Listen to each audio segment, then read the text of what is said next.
Hello, and thank you for joining us for today's webinar, Supporting Survivors of Abuse and Assault on Campus. This webinar is our first in a series of free webinars during National Campus Safety Awareness Month. My name is Abigail Boyer, Assistant Executive Director of Programs for the Clery Center for Security on Campus. Myself and our Program Manager, Amy Guthrie, will moderate today's webinar. She is going to start out by reviewing a few housekeeping items before we get started.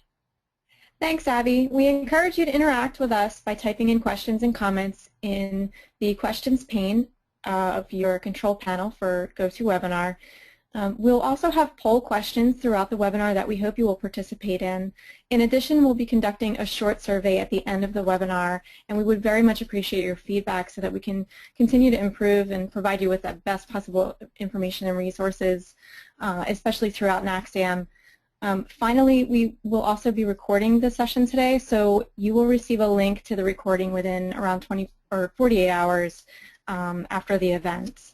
And if you have any questions, please feel free to, you can use the little hand icon on the side, or you can just ask a question, especially if it's content or technical related. Thank you. Thank you, Amy. We're also incredibly thrilled to have with us Cassie Drochelman. Cassie began advocating for survivors of domestic violence and sexual assault in 2006 as a volunteer hospital advocate.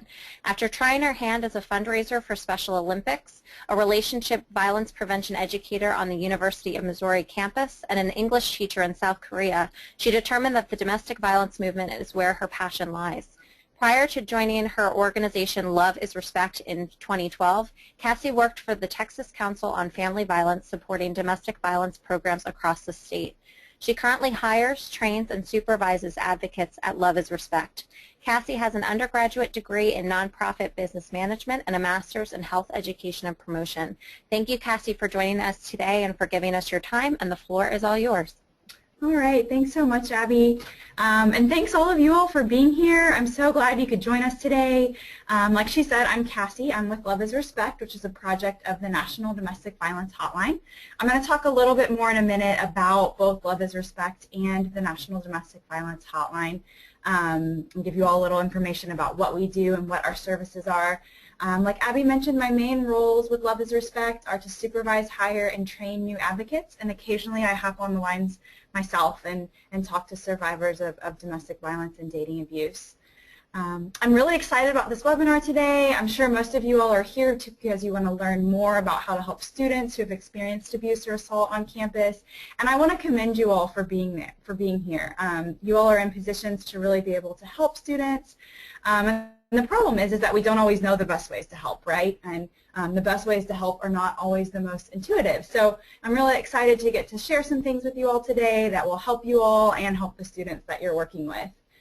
We know that survivors of dating abuse and sexual assault and stalking on campus are already up against so much, so I'm really excited to send a group of you all out into the world with the tools to be able to support them. So before we get started, I'd like to do just a few quick polls just so that I can get to know a little bit more about those of you on the webinar, a little bit more about what you're doing on a day-to-day basis.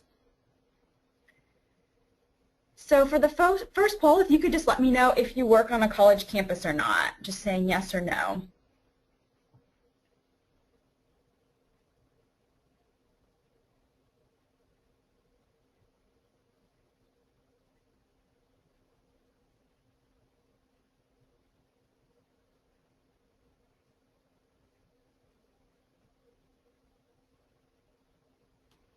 Okay, great. So it looks like a good chunk of you all are working on a college campus, so that helps me a lot to make sure that I'm talking about stuff that's most helpful today.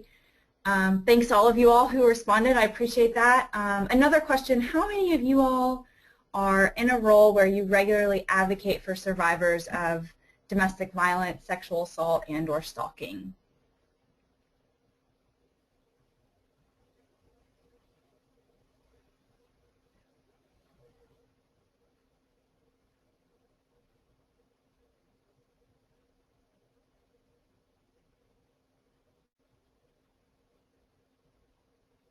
Okay, great. So the majority of you all are already advocating for survivors in some way or another.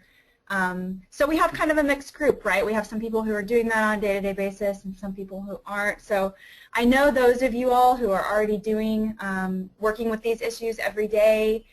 A lot of what I'm going to be talking about today is going to be a bit of a review. I know some of you all are here because you don't know much about these issues and want to learn more, which is really great.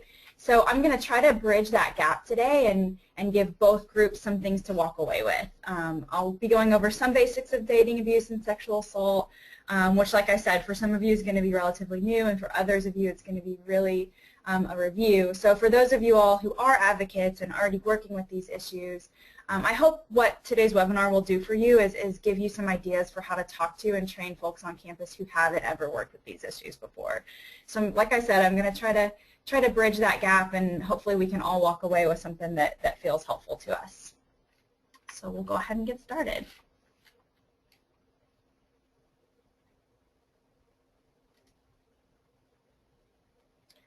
So again, there's me. I'm a supervisor with Love is Respect. Let me tell you a little bit about what we do here. The hotline, the National Domestic Violence Hotline, which you'll hear me refer to as just the hotline throughout the webinar, we're a 24-hour free confidential hotline for victims of domestic violence. So we're providing life-saving tools and support that enables victims to find safety and live lives free of abuse. When callers call the hotline, they can expect highly trained and experienced advocates that offer compassionate support, crisis intervention information, and referral services in over 170 languages.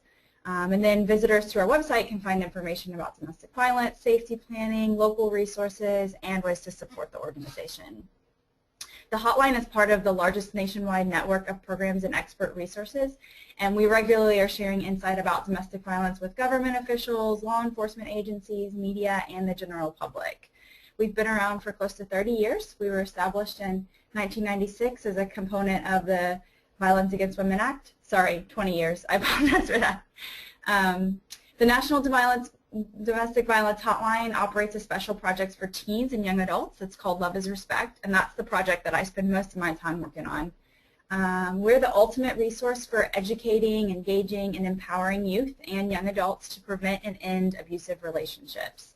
So we talk to young people and their parents about their dating relationships 24 hours a day, 365 days a year. The hotline offers services by phone and online chat, and Love is Respect offers services by phone, chat, and text. So we're trying to reach people in whatever means of communication is most convenient for them. So that's a little bit about what we do here at the hotline and Love is Respect. Let me get to the next slide here.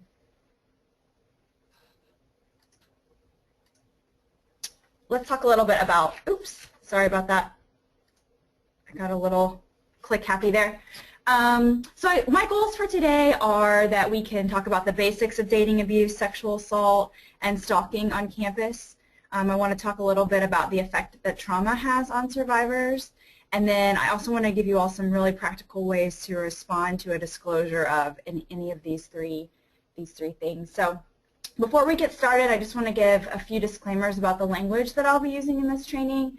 I do my very best to use gender-neutral language when talking about victims and folks who are abusive, because we know that either side can be either gender, right? There are both male and female victims and both male and female perpetrators. What statistics show us is that the vast majority of the crimes we'll be talking about today are happening to women and girls. So I just wanted to let you all know that in case I occasionally slip into gendered language and I refer to victims as she, I acknowledge that it could be either she or he. That's just sometimes what I kind of slip into. So I want to acknowledge that. Also at the hotline in Love is Respect, we use the words victim and survivor interchangeably. We know that some folks who have experienced violence consider themselves victims and some prefer to be considered a survivor. So when we're talking to callers and chatters, we're always going to use the word that they identify with, but for the purposes of this training, I'll just be kind of switching back and forth. And lastly, I want to let you all know that we're going to be discussing some challenging and sensitive issues today, some things that might bring up some things for some of us. So I just want to encourage you all to please do whatever you need to do to take care of yourself at any time. If you need to kind of check out mentally or physically at any point, please feel free to take care of yourself.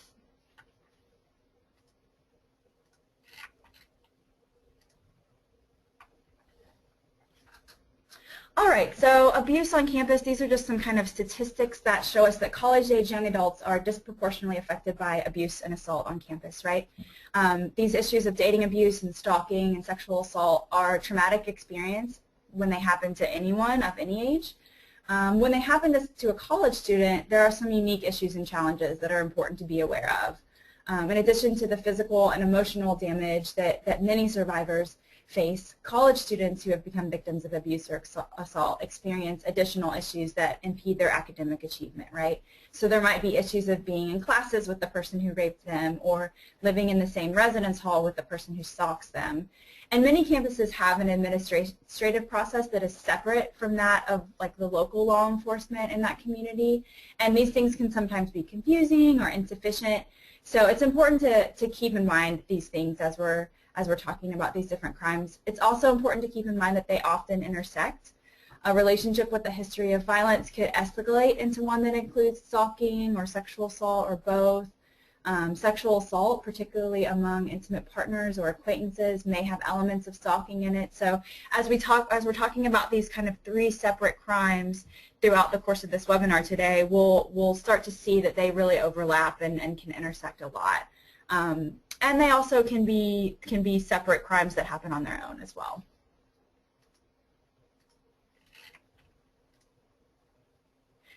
So I want to start off by talking about each of these three crimes individually. First we'll talk about dating abuse. So dating abuse happens when one person's choices or behaviors are used to hurt or control someone they're dating. So a lot of times when we think about abusive relationships, we think of physical abuse, right? And while that's definitely a part of many abusive relationships, it's important to remember that there are other kinds of abuse that are just as damaging. So emotional abuse or verbal abuse includes non-physical behaviors such as threats, insults, constant monitoring or checking in, excessive texting, humiliation, or isolation. Financial abuse is using money or access to accounts to exert power and control over a partner. Physical abuse is any intentional use of physical force with the intent to cause fear or injury, so hitting, shoving, strangling, kicking, using a weapon of any kind. Sexual abuse is any action that impacts a person's ability to control their sexual activity or the circumstances in which sexual activity occurs, including restricting access to birth control or condoms, as well as ignoring someone's refusal to engage in sexual activities by repeatedly using emotional, verbal, or physical pressure or coercion. So that's a pretty broad one. Digital abuse is the use of technology, such as texting or social networking, to bully, harass, stalk, or intimidate a partner. So often this behavior is a form of verbal or emotional abuse that's perpetrated through technology. So I want to do a poll really quickly here, specifically about dating abuse. What percentage of dating college women report experiencing abusive dating behaviors? What do you all think?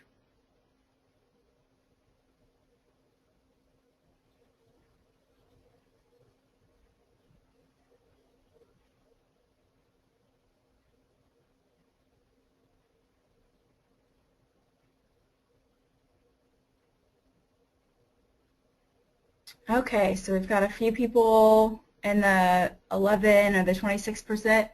The correct answer is 43, so you all did great. I can tell we've got some folks on the webinar who are doing this work. Great job.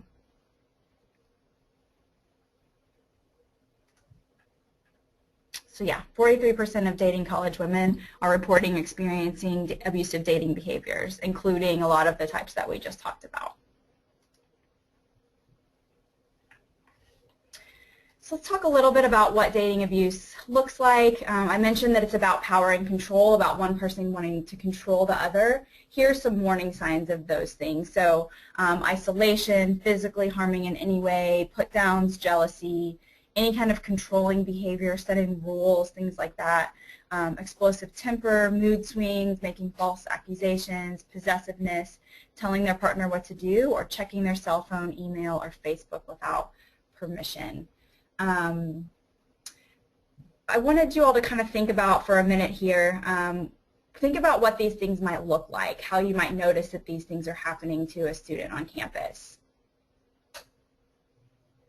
And if anybody could is thinking of some of those examples and they want to type it into the chat feature, to the question feature, that would be great. And then I'll just read out a few things that you all are thinking about of what this might look like. So for example, let's say a person starts dating someone new and they stop doing the things they like to do. Like let's say they were playing on a co-ed soccer team, or they were involved in local theater program or something on campus like that, and then all of a sudden they stop doing those things. Can anyone think of any other examples? Yeah, so someone said a girl came in saying that her partner would not let her dye her hair. Exactly, won't allow them to wear certain things. They walk with their partner to class and wait for them to get out, so they're never alone on campus without their partner. They become withdrawn in class. They stop hanging out with their friends. They change the way they dress. Their schedule changes. Yeah, those are some great things. Their partner wants to control what classes they can enroll in. Their partner makes them unfollow certain people on Facebook or doesn't let them talk to other people on Twitter. Yeah. Great, those are great examples. Thanks so much for typing those in.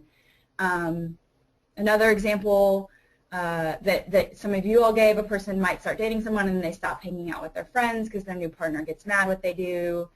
Saying manipulative things maybe like, your friends are a bad influence on you, or your friends don't like me, how can you spend so much time with people who don't support our relationship, or I put my friends on the back burner to be with you, don't you love me as much as I love you?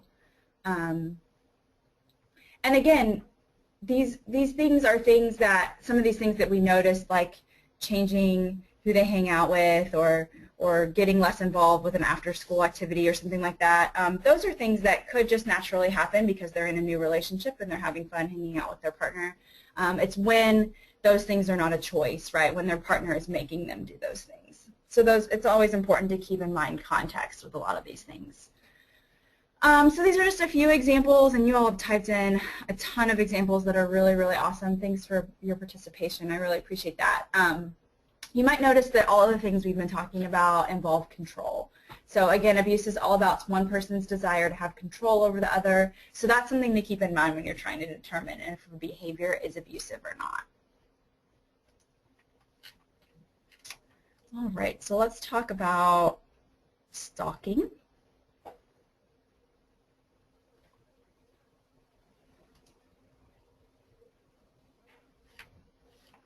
All right. So the actual legal definition, oh no, I got click happy and gave you all the answer to the next poll. Okay, sorry, maybe some people didn't see it. Well, the actual legal definition varies from one state to another. A general definition is when a person repeatedly watches, follows, or harasses someone, making that person feel afraid or unsafe. With stalking, context is key, so just like we were talking about with dating abuse, because stalking might include behaviors that in and of themselves are not criminal, such as making phone calls, sending letters or gifts, showing up at public places, right? It's all about the context of the actions. So the threats might be explicit or implicit or conveyed without words.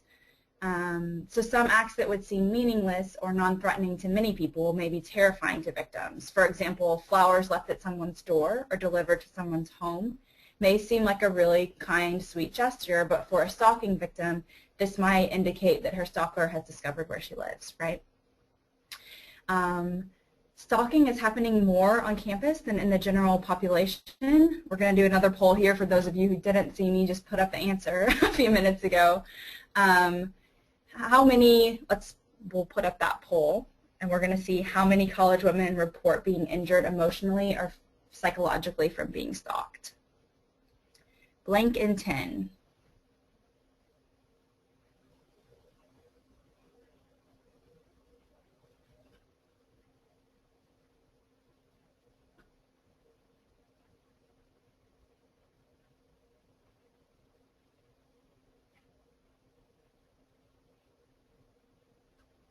All right, we have an overwhelming 3 in 10, and that is the correct answer. Great job.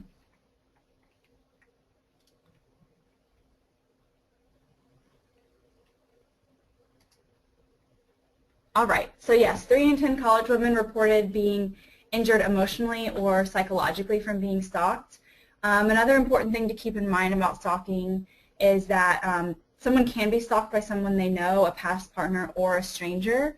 Studies show us that on campus, nearly 80% of victims know their offender in some capacity. So on campus, the majority of stalking cases are being done by someone that the person knows, that the victim knows.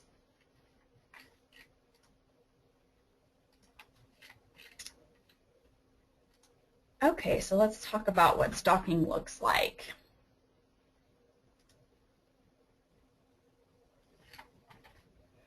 The most common ways of stalking are by unwanted phone calls, voicemails, texts, spying on someone, sending unwanted gifts like we mentioned earlier, or letters or emails, or showing up uninvited to a victim's location.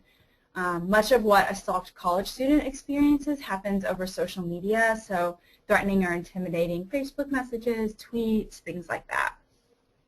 But it can also include damaging someone's property, using other people as resources to investigate victims' lives, so talking to the victim's friends and family to find out maybe where they moved or what classes they're in or what they're doing.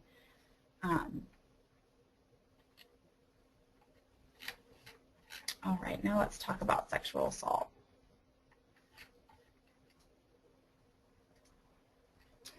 So again, it's important to know that each state has their own definition of rape. For this training, I'm using the Office on Violence Against Women's definition of sexual assault, which is any type of sexual contact or behavior that occurs without the explicit consent of the recipient.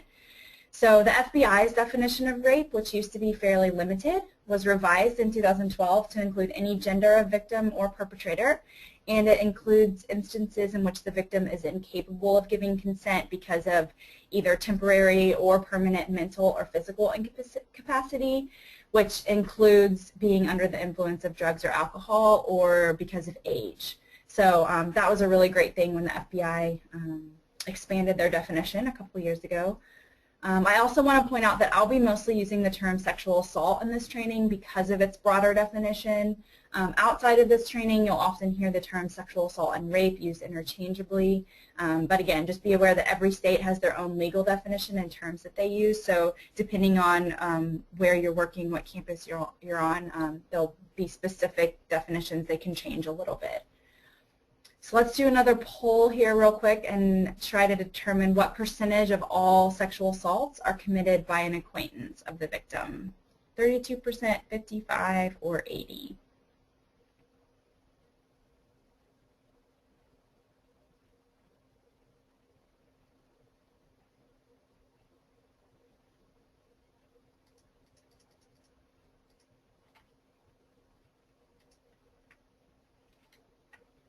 Okay, you all are right again. You are A+ students. The answer is 80%. So again, much like with stalking, most of the sexual assaults that are happening on campus are by someone that the victim knows, whether that's a partner or someone that they've, you know, that they're friends with or that they've met at a party.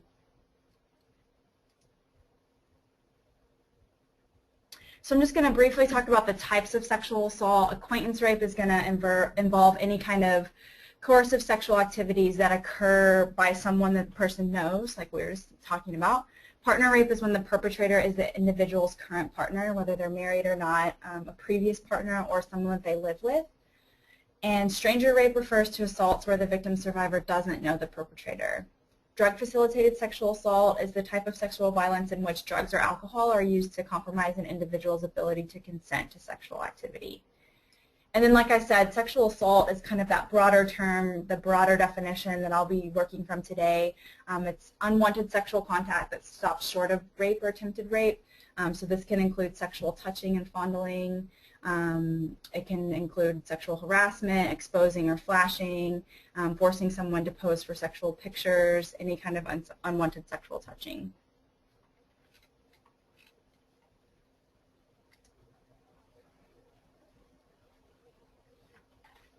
So again, I mentioned at the beginning that there's a lot of intersection between these issues, right? The reason why I've chosen to talk about all three crimes together on this webinar is because there's a lot of overlap. In a relationship with a history of dating abuse, the abusive partner might use stalking to regain or maintain the relationship and control control the victim, right? Or they may use sexual assault as a means of controlling their partner. With sexual assault cases, stalking might take place before and or after the assault. So they can definitely happen alongside each other, or they can also occur independently of one another.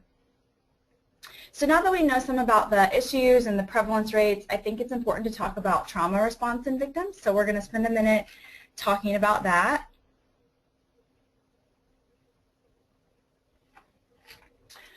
So just a basic working definition of trauma is anything that can perceive to be life-threatening, that either startles someone or overwhelms them, leaving them feeling kind of disconnected from their bodies.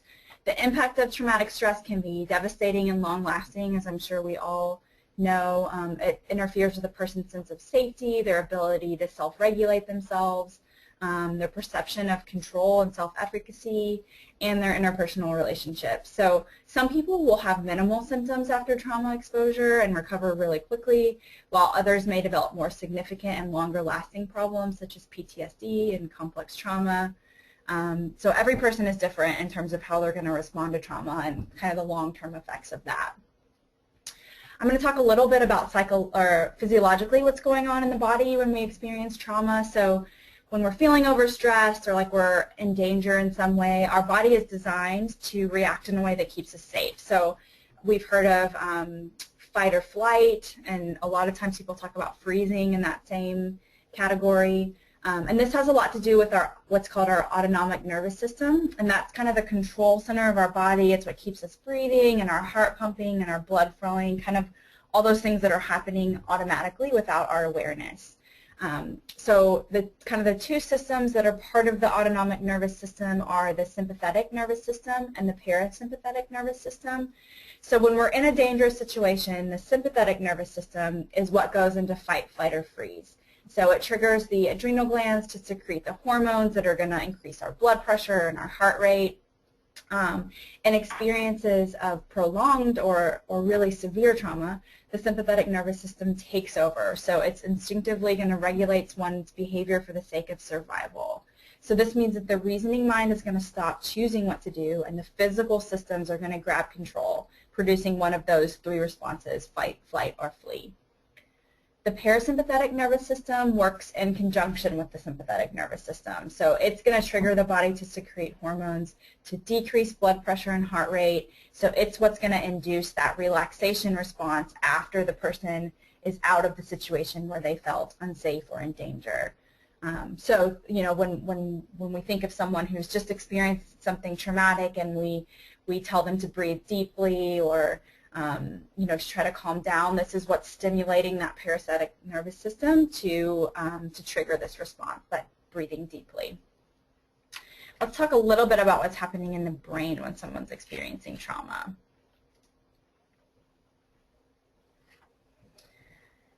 There are dramatic changes that happen to the brain during a traumatic event. So there are three parts of the brain that you need to know about that are especially associated with crisis. So that prefrontal area there in the front, that purple area, that's the part of the brain that's responsible for decision making and any kind of like executive thinking. So it's tied to your ability to analyze and to make choices about things. The midbrain is the region where that fight or flight response is generated. The amygdala is here, and it's the structure that's responsible for emotions like anger and fear.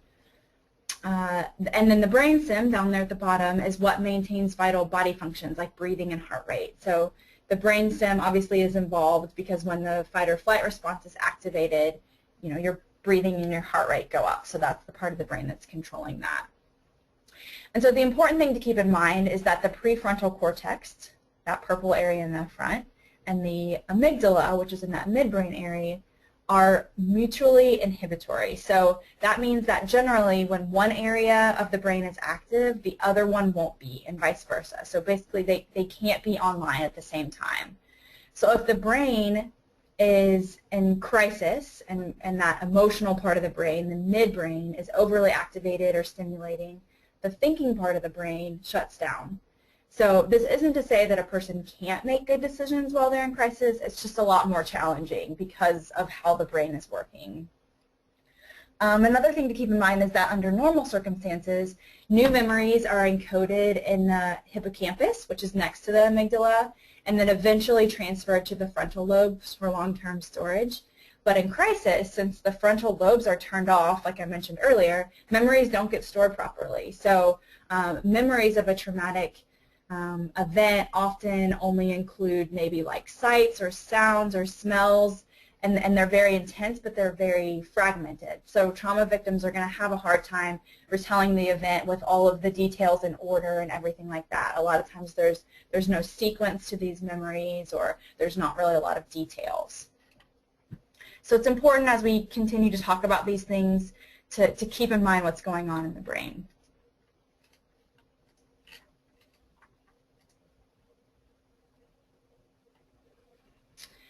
So, like I mentioned earlier, it's important to keep in mind that while people experience similar physiological reactions to trauma, not everyone responds to that alike. So similar things might be going on in their body, but we all are going to behave in different ways due to that. So we're all wired differently, we're all going to perceive threats differently, we're all going to have different reactions to it. So I want to give you all just a few common reactions that someone might have. Someone that you're talking to who's experienced crisis, but keep in mind that this list is nowhere near exhaustive, and it's not like a checklist where every single person is going to have all of these things. So some physical things, and I'm sure you all are aware of some of these things, aches and pains, changes in sleep patterns, cognitive issues are going to be trouble concentrating or having impaired memory or judgment. Some emotional effects are going to be kind of fear or anxiety, being hyper alert or hyper vigilant, maybe irritable or restless, having emotional swings, or minimizing what's happened to them. Some people have kind of a spiritual crisis after they've experienced some kind of trauma where there's a loss of faith or the world feels really unsafe to them. And all of these kind of responses that are going on in our minds and our bodies can result in behavior changes, right? Like angry outbursts or diminished activities, unresponsiveness, having really hysterical reactions, or isolating oneself. So keep in mind some of these kind of common responses while knowing that there's a lot more that's possible.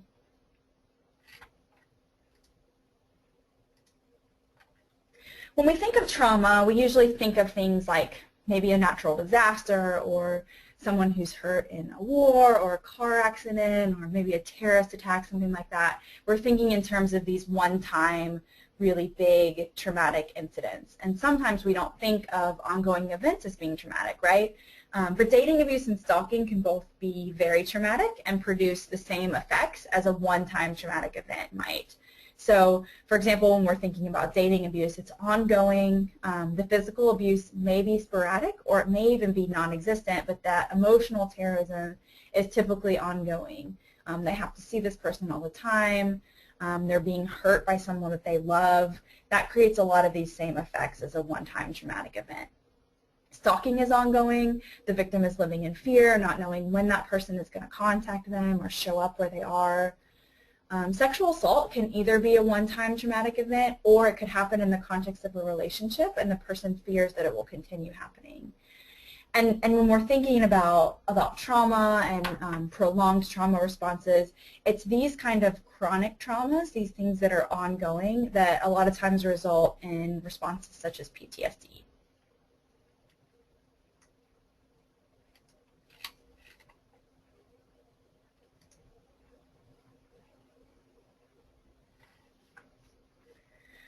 And so I'm going to talk a little bit about coping strategies here for a minute, and really the main reason why I'm talking about this is that a lot of times people can respond to trauma in ways that are perceived as mental health conditions instead of as a response to the trauma. Or other times their behaviors are labeled as negative coping mechanisms or some other term that can make the survivor feel even more guilt or shame than what they're already feeling from what's happened to them. So while these strategies that are listed up here may not necessarily be healthy to the survivor, they are the reactions that actually make them feel better. And so when we're talking to survivors, if we can acknowledge that the behaviors they're engaging in are coping strategies instead of calling them negative coping mechanism or some other negative term, we can help reduce the shame that they feel about how they've been coping, which may increase their willingness to seek help for these things. So here are just some common strategies. Substance abuse is common because it can be really difficult to cope with the effects of dating abuse or stalking. So some survivors may have the need to self-medicate or use drugs or alcohol to help them cope with these feelings. High-risk behavior gives an adrenaline rush, which sometimes makes folks feel better. When someone engages in self-harm, the body produces chemicals to heal that part of the physical injury, and some of those chemicals that it produces are different neurotransmitters which counteract what is going on due to the trauma and physically makes the person feel better. So self-harm can also bring a sense of control over a person's environment and serve as a release of tension. Dissociation can be regarded as detachment from surroundings or from physical and emotional experiences in order to minimize or tolerate stress.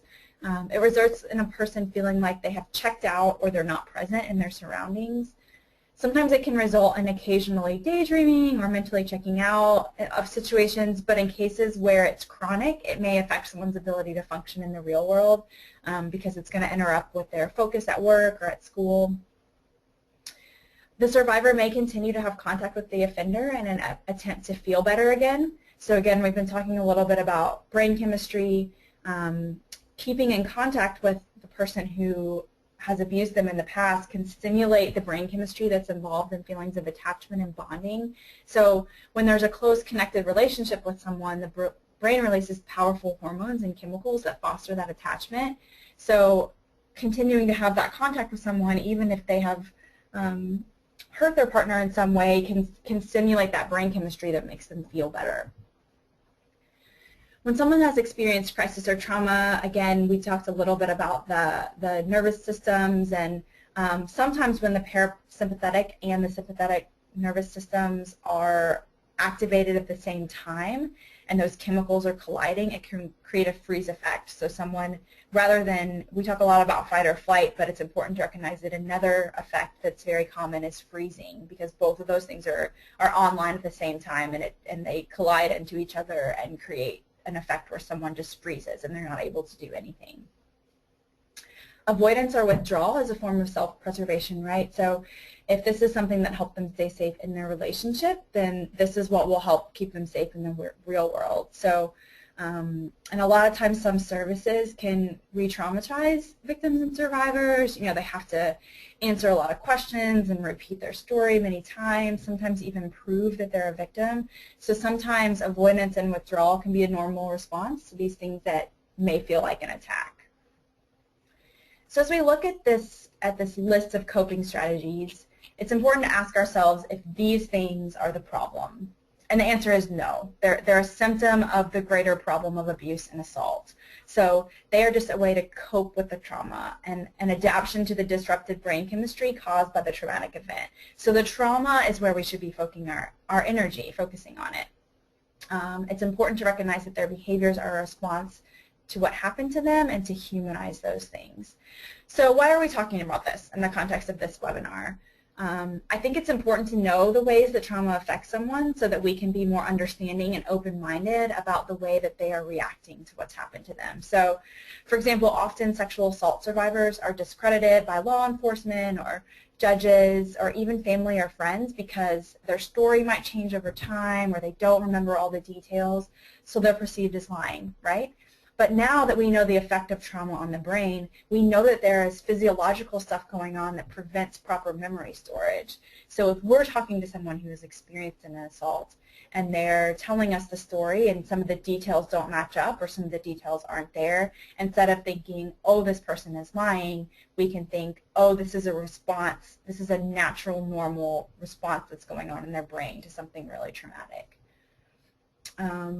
And again, sometimes victims don't act the way people expect them to act, so they're accused of lying because, you know, people will say someone who was truly assaulted or someone who was truly abused wouldn't possibly act this way. And so again, this mindset comes from just not knowing how people experience and cope with trauma sometimes. So hopefully now that we've learned a little about it and you know that there's a wide range of responses and behaviors that you might see in students who have been assaulted, you can have a different mindset around viewing those behaviors and how they're responding to it.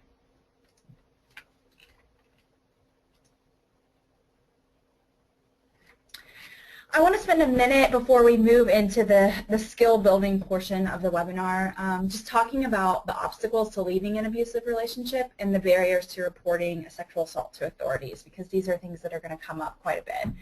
So let's say that in the near future a student reaches out to you and tells you that they're being hurt by their partner. Our natural instinct might be to want to get them out of that relationship as soon as possible. It can be really hard to understand why people in abusive relationships stay with their abusive partner. But leaving an abusive relationship isn't as easy as just breaking up with that person. There can be lots and lots of reasons that make it feel difficult, dangerous, or even impossible to leave an abusive relationship. So I just want to talk about some of those things so that we can have a better understanding around that. So they might be afraid of what will happen to them if they decide to leave the relationship. If someone has been threatened by their partner, they may not feel safe leaving. And in fact, statistics show us that leaving is the most dangerous time for someone in an abusive relationship. So that fear is very real and very valid. A lot of times people might believe abuse is normal. If they don't know what a healthy relationship looks like, perhaps they grew up in an environment where abuse was common, they may not recognize that their relationship is unhealthy. If someone is in a same-sex relationship and has not yet come out to everyone, their partner may threaten to reveal this secret if they leave them. So being outed may feel especially scary for young people who are just beginning to explore their sexuality. Embarrassment is a big reason. It's hard for a lot of folks to admit that they've been abused. They may feel that they've done something wrong by becoming involved with an abusive partner. They may worry that their friends or family will judge them. Low self-esteem, if someone's partner constantly puts them down and blames them for abuse, it can be easy for them to believe those statements and think that the abuse is their fault and that they're never going to find anyone else. Love makes some people stay in an abusive relationship, right? They're hoping that their partner will change. If you think about it, if a person you love tells you that they'll change, you want to believe them. Abusive relationships don't start out abusive. They usually start out really great, and the abuse doesn't start until the victim has already fallen in love. So some people may only want a violence to stop, for the relationship to go back to how it used to be, not for the relationship to end entirely. Some people may not have anywhere to go, especially if their abusive partner has kind of isolated them from family and friends and they don't feel like they have anyone to turn to. Young folks who are pregnant or have children with their abusive partner may feel the pressure to raise their children with both parents together, even if that means staying in an abusive relationship. So they might make that choice for their child, even though they know that they're not being treated with respect. Distrust of police. So many teens and young adults do not feel that the police can or will help them, so they don't want to report the abuse. There's lots of other reasons. These are just a few reasons that might come up. There's additional barriers for young folks, so the survivor's age may also influence what kind of safety concerns they're experiencing. So again, if the person abusing them goes to school with them or lives in their dorm or has some of the same classes, then breaking up with them might feel really, really scary because they know that they're still going to see that person in their dorm or they're still going to see that person in class. And a lot of schools have protections around that, but if they're not wanting, if they distrust the police or they distrust going to authorities, they may not want to report that and go through those channels. So I just wanted to bring these things up because it kind of shows us a picture that leaving the relationship isn't an option for some folks. So it's important to not try to force this option on someone or try to convince them that this is what they need to do. There are some other very specific ways that we can support them and help them come up with a plan that works for them, which is what we're going to talk about here in a minute.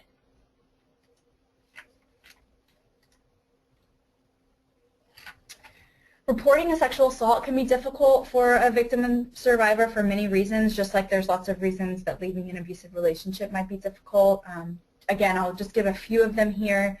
The victim's going to have to tell their story and answer additional questions about it many, many times, whether they report on or off campus. So that can be a really daunting thing to come up against. The reality is that the perpetrator may not be found guilty, or the case may never go to court at all, because when crimes are prosecuted in the criminal court system, the victim is no longer the center of the case. The victim becomes a witness for the prosecution, and oftentimes this can be really disempowering. They're going to have to answer a lot of yes and no questions and defend their character and prove that they are credible to the courtroom and to the jurors, so their personal lives may be subject to a lot of scrutiny in a court proceeding.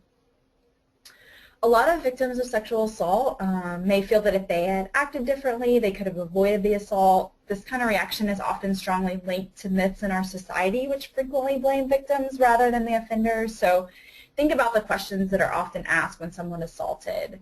Were they walking alone at night? Were they drinking? What were they wearing? All questions about the survivor's behaviors and no questions about why did the offender commit the assault. So these kinds of reactions from friends and family, police, lawyers, social workers, they may reinforce the victim's own feelings that he or she asked for it. And the victim may also feel guilty that they will bring shame on their family or themselves if they talk about it and to report it to the police. So sometimes there's a feeling of feeling dirty or in some way marked for life. And cultural background factors can intensify these feelings and may prevent them from speaking out about the assault. Confidentiality is an issue for some folks. They don't want their family and friends to find out about it. They may fear that they won't be believed. Again, like I said, a victim becomes a witness in the case and has to prove what happened to them. They might be accused of lying or causing or exaggerating the assault. So many survivors decide not to report their assault because they don't think they'll be believed, which is a very real fear in our society that, like I said, often blames victims and doubts stories of sexual assault. If there was underage drinking or drug use involved in the sexual assault, many victims will not want to report for the fear that they will get in trouble. It's the case in most jurisdictions that since the rape is the more serious crime, it will be the focus and victims can be reassured that they can fully disclose without risk of being charged with the crime. But since this is different in different parts of the country, it's important to check with maybe a local rape crisis center, either off or on campus, to find out how cases like this are typically handled in your area or on your campus. They may fear retaliation or they don't want to get the person in trouble, right? Maybe they know the person who assaulted them. It might be a friend or a family member or someone they're still in a relationship with, so that might create a lot of conflicting emotions or fears. Again, they might have fear of police or medical personnel. Can you all think of any other reasons that you've heard from survivors about why they didn't want to report their assault that you could type into the chat?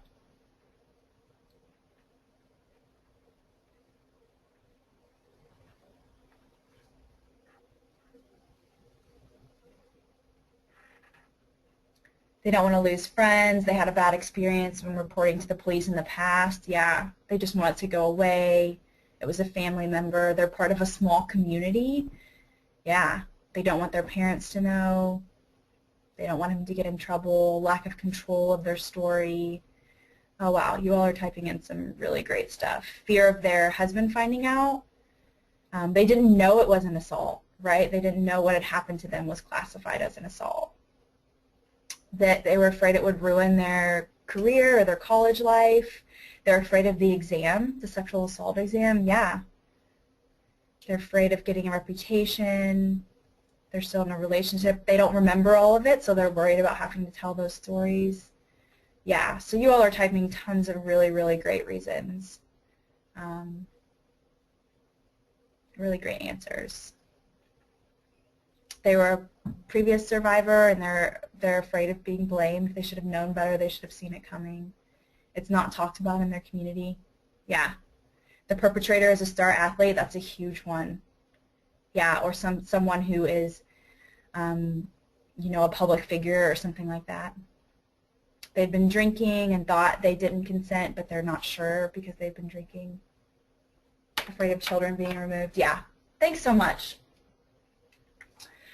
So I want to take a quick breather here because I know we've talked about a lot of heavy stuff in this webinar. We've been going for almost an hour now, and for those of you all who do this work every day, you're probably used to these kinds of things in trainings, right? But for those of you who work in other areas of campus, some of this may be new information, and I recognize that it can be overwhelming, it can be disheartening to hear about these issues and realize just how prevalent and damaging they are, right? So I just want to thank you all for sticking with me. I'd like us all to kind of take a deep breath together here, and we'll move into the last part of this webinar, which is the part that gives you some tools for how you can support students who have experienced the kinds of things we've been talking about. Before we move into that section, I want to remind you all that while I'm going to be giving you all a lot of tips and ideas, for responding to a disclosure of abuse. I want you all to know that you don't have to be an expert in these issues to support victims and survivors. I'm throwing a ton of information at you all already, and there's more to come. So as I'm going through these ideas, keep in mind that the most important things you can do are just to be knowledgeable of the resources and know when and how to connect survivors with someone who may be better equipped to help them. So, I'm not expecting that anyone's going to walk away today with all of this stuff memorized. I just want to give you all some tools. So, as I mentioned at the beginning, I work for Love is Respect and the hotline. And so between the two organizations, we've taken over 3 million calls, chats, and texts from folks who are experiencing dating abuse. So I want to give you all some tips based on what we found to be the most helpful for survivors.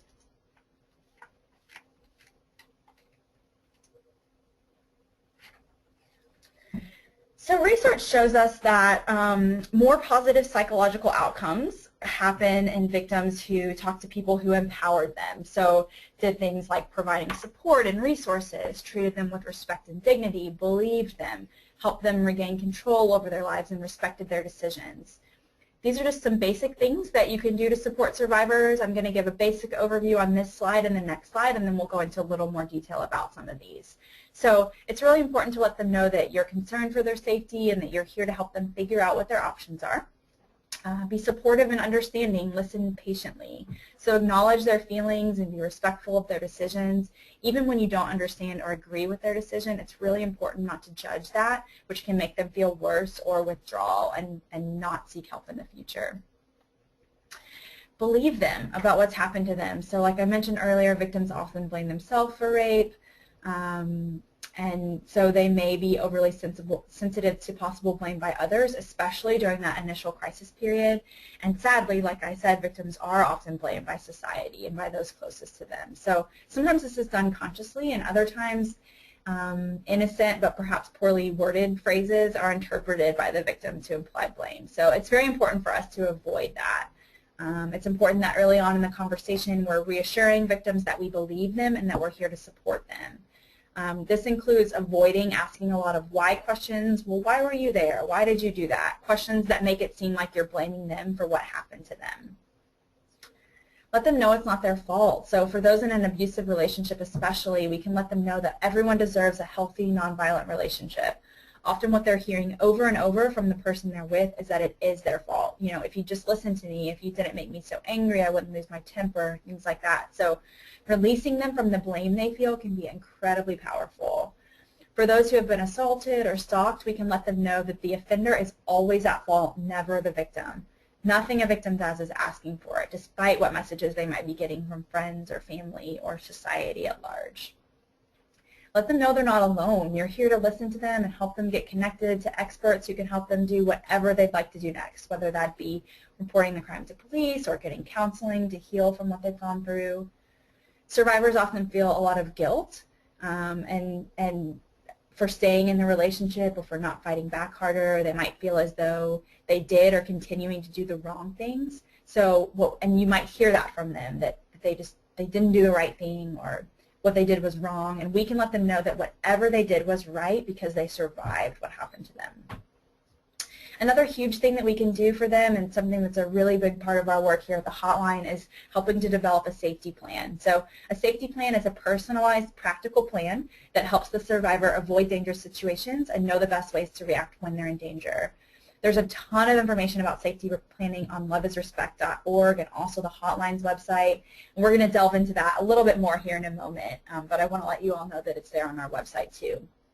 A safety plan looks different for everyone, and it's going to look different based on if they're in an abusive relationship, if they've left an abusive relationship, if they're currently being stalked. So like I said, this is one we're going to talk about some more toward the end of the webinar.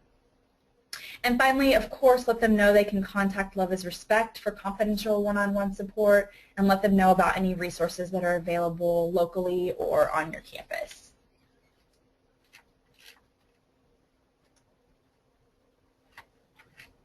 The most important pieces of an appropriate and supportive response are having an awareness of the impact of trauma on an individual, encouraging survivors to make choices regarding their lives, so really having that empowerment focus, coming from a place that acknowledges strength and bravery of the survivor, and focusing on safety for the victim survivor. So let's talk about each of these things a little bit.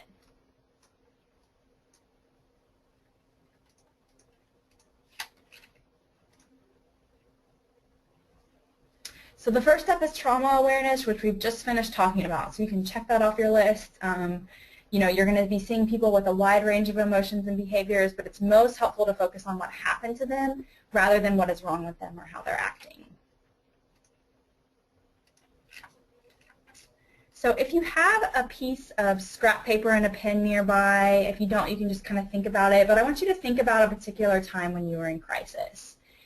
And I'll give you a few seconds here just to think of that time. And then once you've thought of something, I want you to write down or just think about the answers to some of these questions. Who was around to help you? If there was no one around, why not? If someone was around, what did they do that was helpful? What was not helpful? And what did you need in that situation? So I'll give you all just a few minutes to kind of think about that.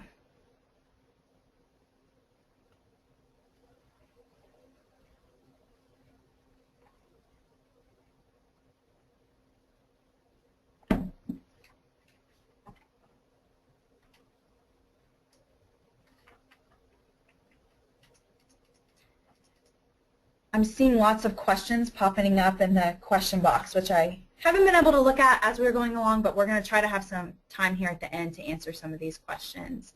But I did notice the last question that popped up is that if I have any examples of general areas to ensure covered in a safety plan, and we're going to go through that more in depth here in probably like 5 or 10 minutes. So that is coming up. And for the sake of time, I'm going to go ahead and continue on with this activity. I know it's something that we can maybe think about for a little bit longer, so I apologize if you're still jotting down things. But does anybody have anything that they want to share? You don't have to share the experience, but just what you wrote down or thought about. So let's start with what things were maybe helpful for you when you were in a crisis that someone else did for you.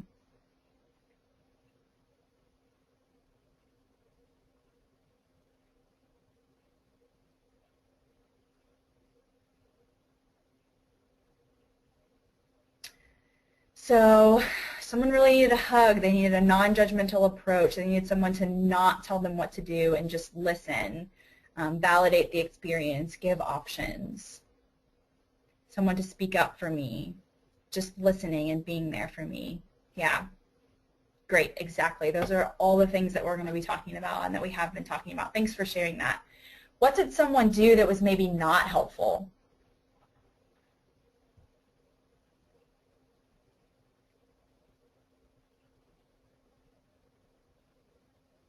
Things that were not helpful at all. So maybe people who said nothing, who made me feel that I asked for it, asked why I didn't tell my mom, questioned the decisions that led to the crisis, denial, inappropriate questions, giving advice, tried to problem solve too much, tell me I was young and I would get over it, tell me that I'm not reacting normally, being judgmental, negative advice. Again, a lot of the things that we've been talking about in this webinar. They didn't know all the options, which would have been helpful in the long run. Negative advice, yeah. Great. Told me not to worry about it.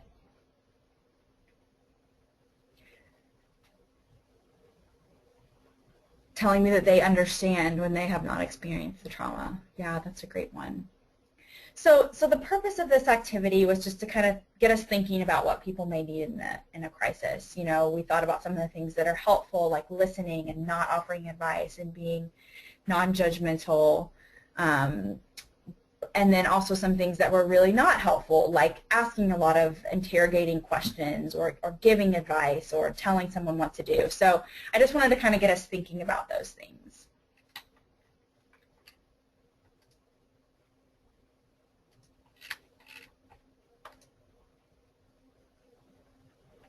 One tool that we find really helpful and that we work with our advocates a lot on is empathy. So having empathy means the willingness to step into another person's shoes and see their experience from their point of view. So this can be a really powerful tool when talking with someone who has experienced trauma. So when we're talking to someone about something that they're going through, maybe we haven't experienced the same thing, but we know what sadness or anger or despair can feel like.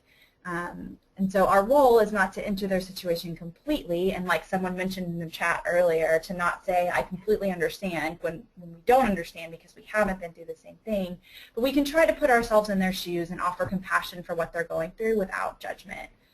In addition to putting ourselves in their shoes and feeling their experience, empathy also involves communicating your understanding of and that you care about the emotions of the other person. So it gives the person you're talking to the feeling of not being alone. I mentioned that you don't have to have the same or similar experiences to offer empathy, and you also don't have to be in agreement with what the person is experiencing or feeling. You simply acknowledge that you know what's going on. It's about feeling with someone rather than feeling for them. So I see empathy as having two parts.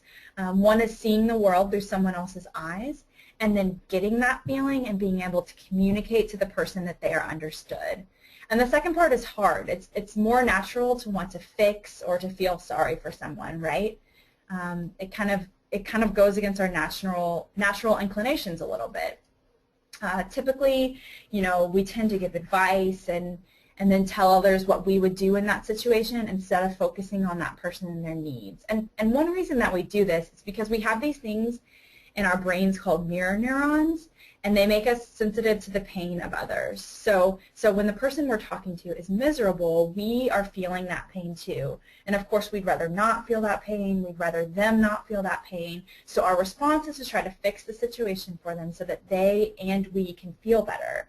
But when we focus on giving advice and trying to fix something for someone instead of on the person and their needs, they end up feeling frustrated because they don't get what they need. So, and also believing we have to fix situations and make others feel better prevents us from being present, right? So many of us on this webinar are in roles where we are in helping professions of some kind because that's at the core of who we are.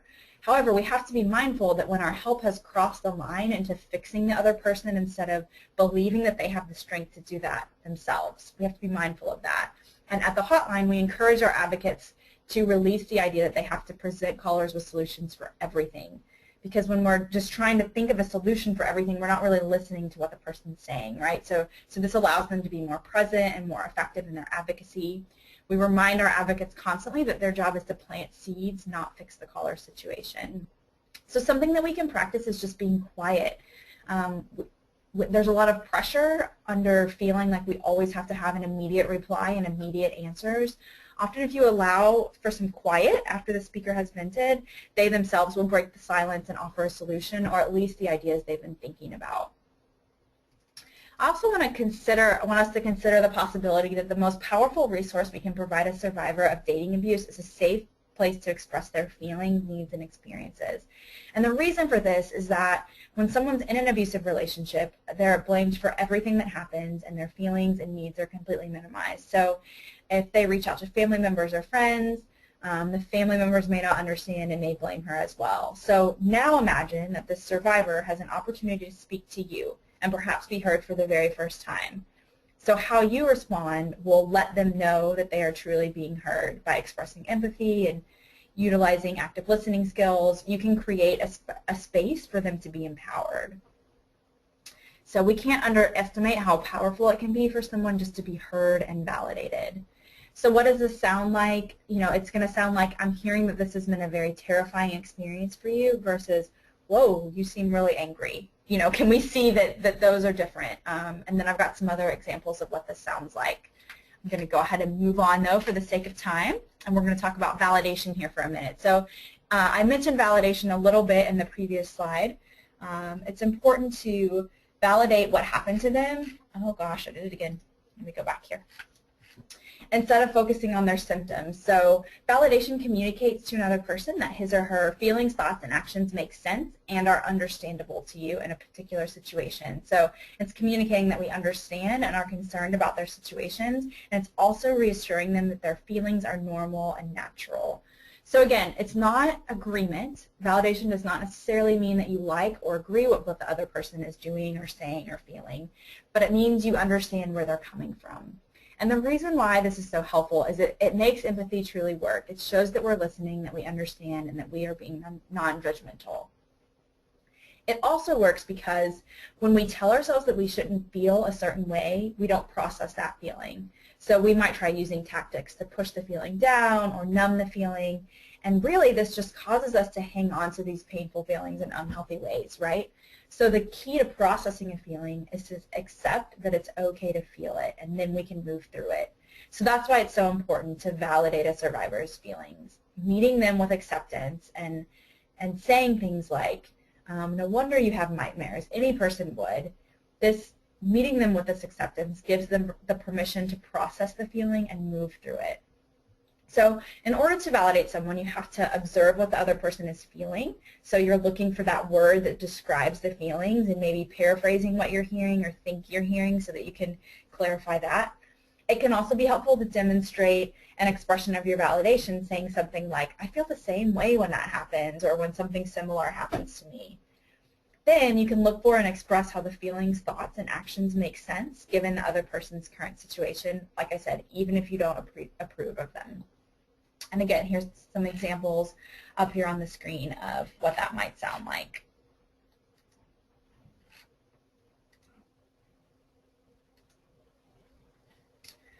So because control is often taken away in traumatic situation, and because interpersonal violence, the types of crimes that we're talking about today, can be really disempowering, I really want to emphasize the importance of choice for victims and survivors.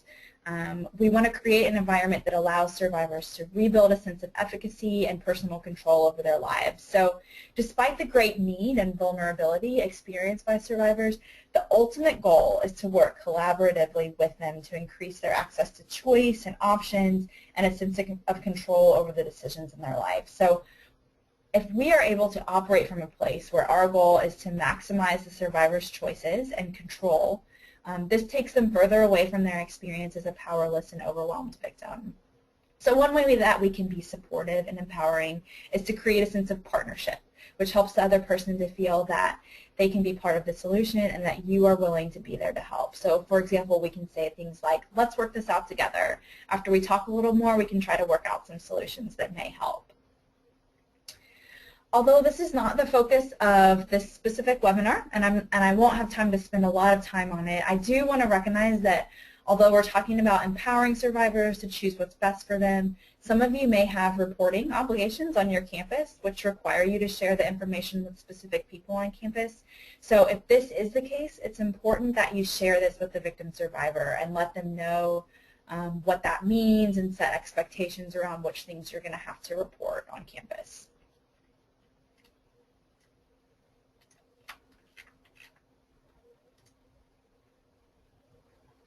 So how do we empower someone who has had power taken away from them? One way is to help them brainstorm and talk through options versus directing them to do what you think they should do.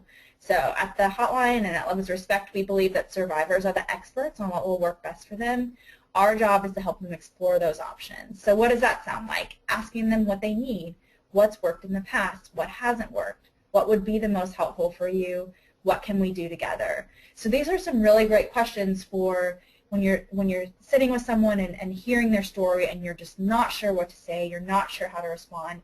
Asking these kinds of questions around what they need, what would be the most helpful for them, can be a really great way to move the conversation along and figure out what exactly you can do.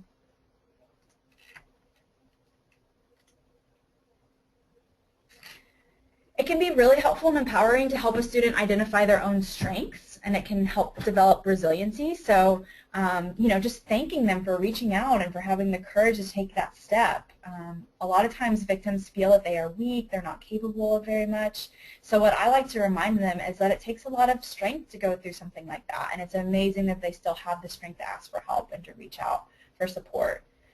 You can also help them identify other strengths and resources that they already have, which will help take them to the next step. So what have they tried in the past that's kept them safe?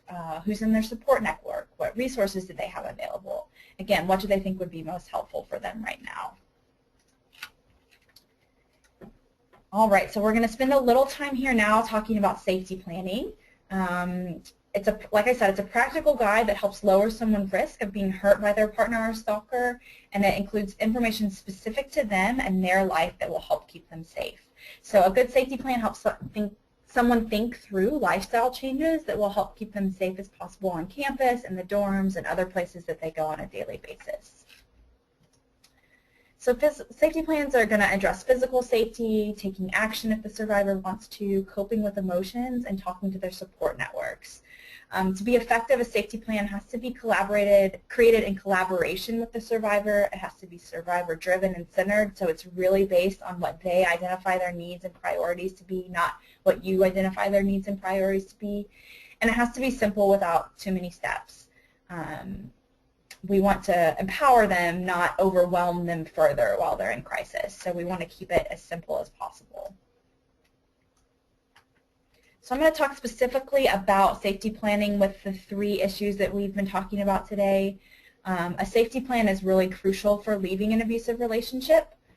Let me see. Let me make sure this is going to pop up here.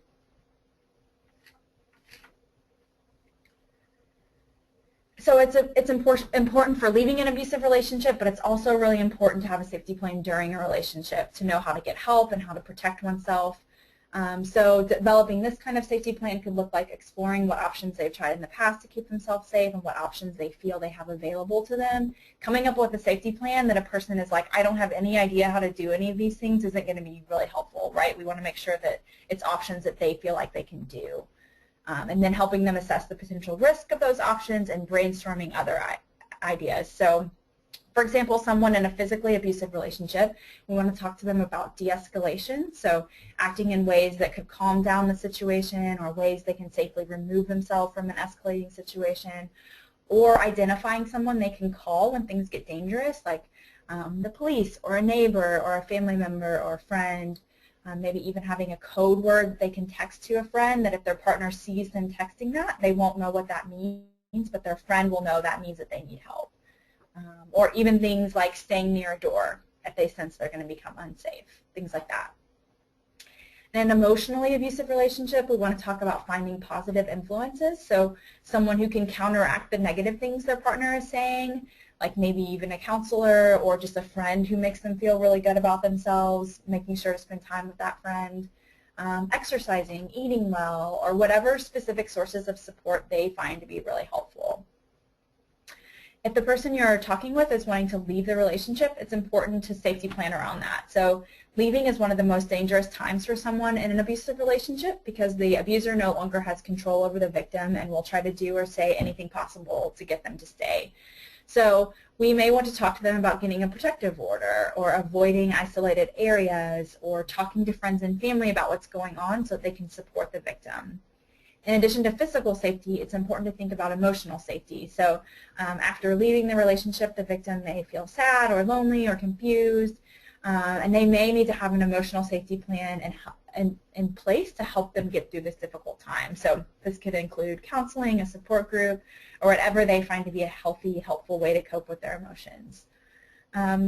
When we're talking about emotional safety planning, I don't have tons of time to get into that, but one thing to keep in mind is that a lot of times when folks are in crisis, it's hard to think about the things that they enjoy doing or the things that make them feel good about themselves. And so while it might feel really elementary to sit down with someone and say, kind of come up with a list of things that they like doing or something like that, that can actually be a really helpful thing for someone who's going through a crisis, to have a list of have someone kind of help them think about the things that they enjoy doing and the things that make them feel better to help them kind of recover from the damage that's being done in their relationship. So self-care and wellness, that's something I could talk about for hours and hours and hours, but I just wanted to briefly mention how helpful that can be. We could spend hours talking about safety planning in general. We don't have time to go into a lot of detail about that here, but there's a lot of really great information, like I mentioned, on loveisrespect.org under the Get Help tab. I'm going to show you all our website here in a minute so you can see what I'm talking about. Let's talk about safety planning with stalking. It's important to think about what is known about the stalker, people who might be able to help, and how to improve safety in one's environment, and what to do in case of an emergency. So they need to be revisited often as the stalker's behavior or the victim's routines change. So many victims have figured out ways to make the stalking affect them less by relying on friends. They may ask someone else to pick up and sort their mail, or they may get a second phone number that they only give to trusted people, or they may have people at work or school screen phone calls or inform the police if the stalker shows up. It's really important to think about varying routines when possible, so changing the way that you walk or drive to work, or the bus that you take, or the grocery store that you go to, trying to limit time spent alone, trying to stay in public places or have someone walk with you to class, shop at different stores, go to different bank branches.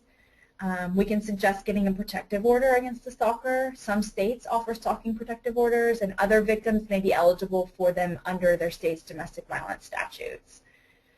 When safety planning with the victim about technology issues, we can ask them if her stalker has ever had access to her phone or computer. If so, it's important to know that a stalker can track someone by looking at the history or websites visited on a computer. Smartphones can be used to track victims using GPS technology or the geotagging feature, which attaches a location to photos that are posted online and in some apps like Instagram. If the survivor feels like these things might be happening, it may be important to stop using that phone or computer, or use it in a manner that will not give the stalker any information, such as clearing browsing history, or using an incognito browsing mode, or disabling the geotagging on the phone. I know I'm throwing out a lot of things that you all may need some more detail about, which I just don't have time, unfortunately, to go into, but there are some great resources you can visit online to learn more about technology safety planning, and I'm going to be listing those at the end of the webinar, and I think you all have the slides, so you'll be able to see those as well. It can be really helpful to keep a log of all stalking behaviors, including emails and phone messages that are sent, so this log can be collected and used as evidence, and the evidence will help prove what's been going on if the victim decides to report the stalking to the police or apply for a protective order. And some of the resources that I give at the end of this webinar have like sample stalking logs and things like that. Let's talk about safety planning with sexual assault. So it can be important to think about finding a safe place to stay after the assault, whether that's a friend's dorm room or apartment or relative's house. They may want to go to some sort of shelter or rape crisis center. They may want to obtain an order of protection. They may want to report it to police or campus safety. Again, that's going to be up to the survivor whether or not that's something that they want to do. We can help them think through their support system, who can help, friends and family members, if there's any rape crisis centers in your area or on campus. There's a National Sexual Assault Hotline. We can talk through them, some of the disadvantages and advantages of reporting. We talked earlier about some of the barriers, so you all know some of those things now that we can talk through with them. We may need to ask if they need medical attention, or if they want to go have the rape kit done for evidence if they do think they might want to report the assault. So these are all things, again, I know I'm not going into tons of detail here, but I'm going to give you some resources if you're wanting to learn more. On this next slide, I want to show you all a tool that we have on our website, loveisrespect.org. It's a safety planning tool. It's interactive, so the way that it works is, let's see, it's still not showing up here.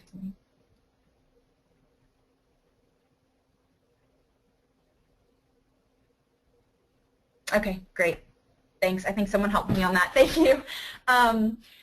So one of our most powerful tools that we have here at the hotline is to safety plan with folks. And so we have this interactive tool on our website. The way that it works is it asks a series of questions that the user fills in with pertinent information. And then at the end, a safety plan is created that can be printed out and is also sent to a safe email address if the person feels they have a safe email address. So it covers everything from possibly changing routes to class to identifying a friend who uses a buddy system, list of items to consider bringing with you if you need to leave your home quickly. So it's incredibly comprehensive and helpful. So when you're talking to someone who is being abused, you can let them know that this tool exists. And you can offer to sit down and go through the tool with them, or if they prefer to do it on their own, that's great too. But I just wanted to let you all know that this exists, and it really walks through safety planning specifically to dating abuse. And then the last thing that is really important to keep in mind, and I mentioned this earlier, but it's really important to keep in mind that you don't have to be everything to everyone. No one expects you to be an expert on all of these issues that we've talked about today, especially after one webinar where I've crammed in a ton of information. So the main things to take away from today are how important it is to listen, to believe and to be able to refer to the experts. So in order to do this, it does take a little research, making sure you know what resources are available on campus and in the community.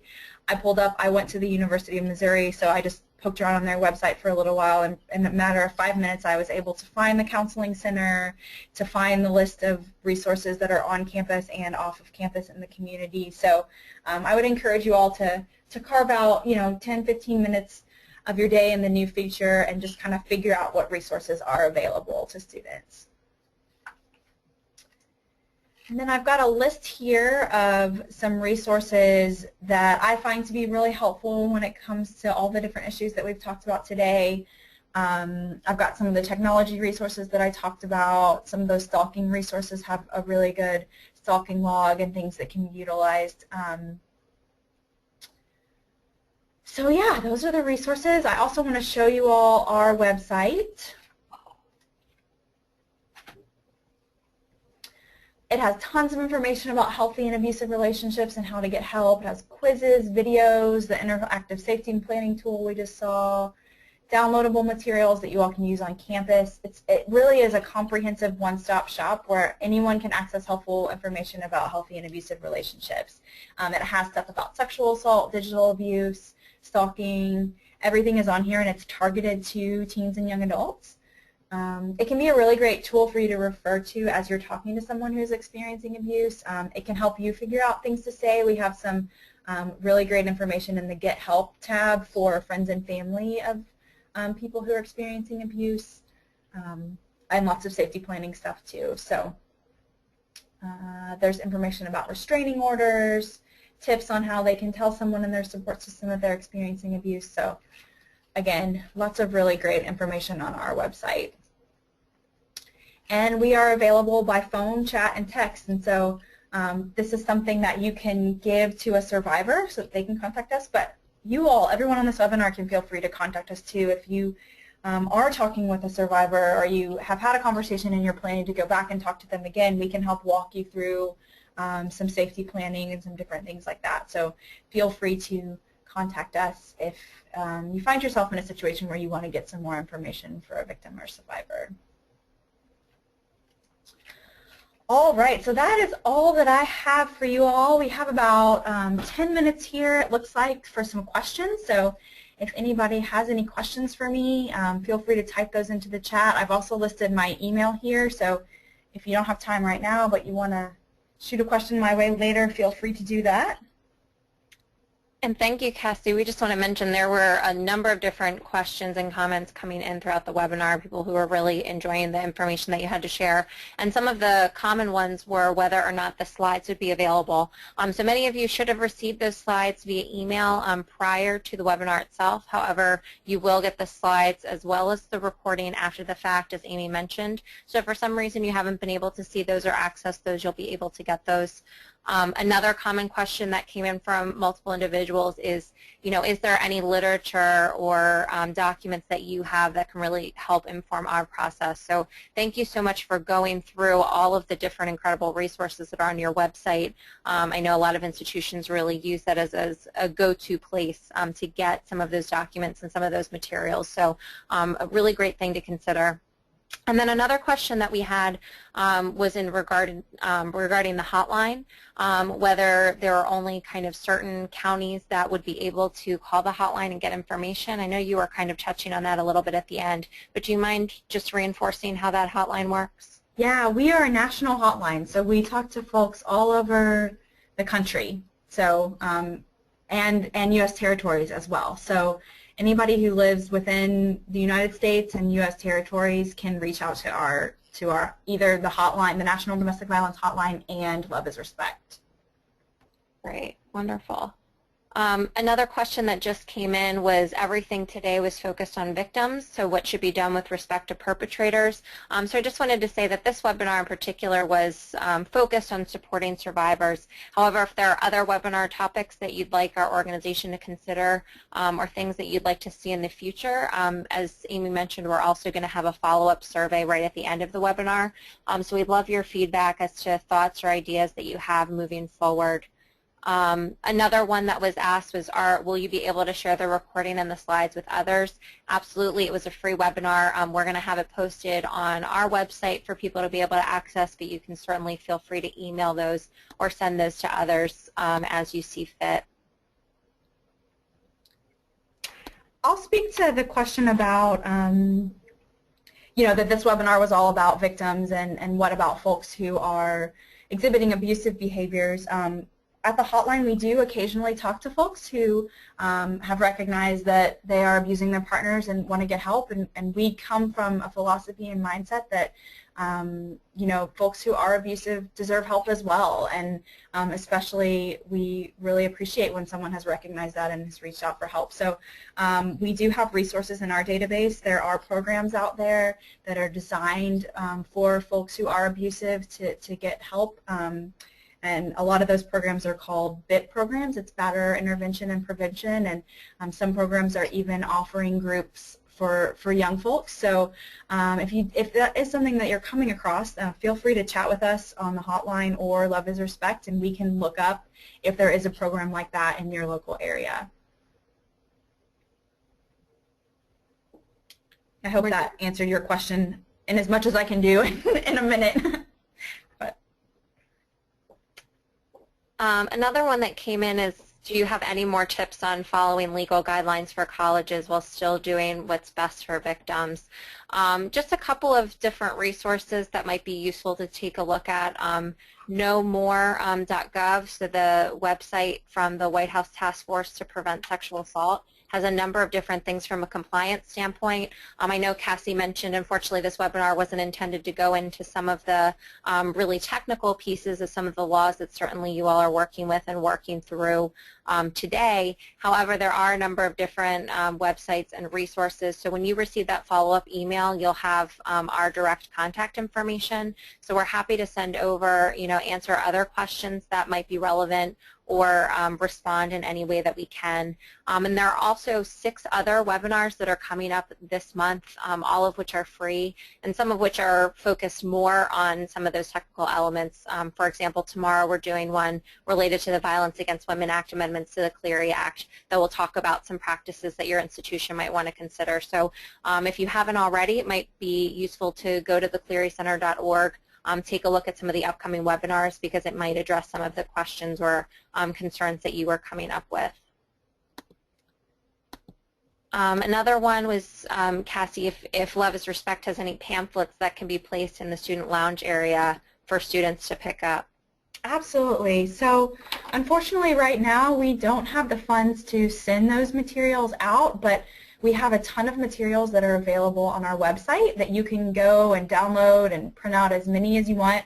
If you go to loveisrespect.org, there's a Take Action tab at the top, and then if you click on that, there's a Download Materials section. And so there's some just kind of general palm cards and bookmarks and things like that, and then there's also a lot of handouts and worksheets around specific issues with healthy relationships and dating abuse. So yeah, I'd encourage everyone to go check those out and see what you might find helpful for your campus.